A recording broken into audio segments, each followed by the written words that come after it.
Did you get a chance to watch The Rescue when it was on live TV news? I did. I was not glued to it like a lot of the world. I believe I was working at the time. But, I mean, the coverage was so pervasive and so consistent.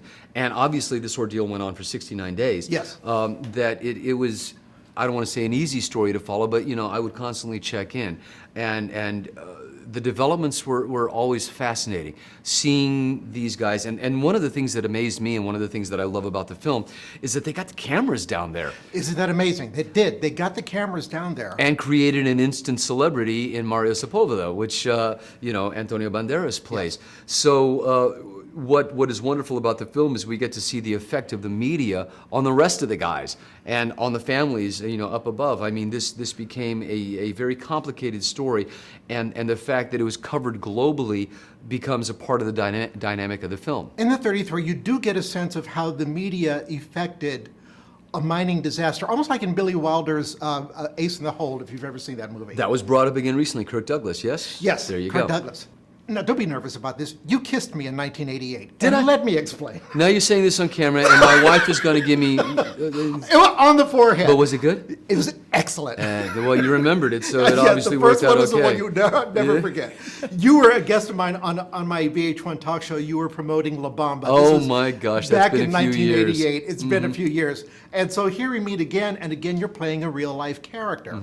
The character that you played in the movie, how do you feel that his survival has changed his outlook on life, if it has?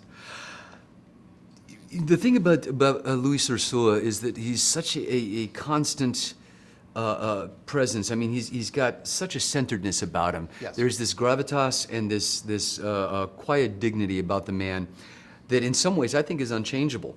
You know, and that's the interesting thing about what went down below the surface is that somebody as magnanimous and as gregarious as Mario Sepulveda could usurp this leadership because Don Lucho was not a confrontational guy. He was not an aggressive guy.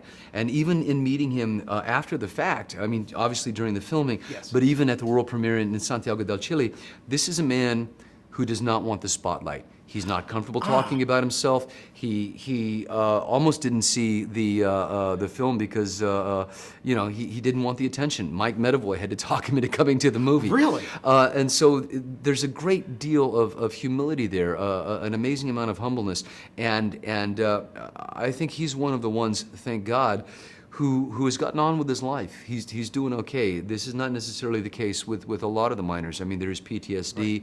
Some of them can't go back into mines. Totally understandable. But you know, to see Luis Ursula, and I saw him in Chile just a couple of months ago, you know, he's good. He's good, and I'm very, very happy to see that. Lou Diamond Phillips, you're good. Oh, thank so you. good. I've seen you. All right.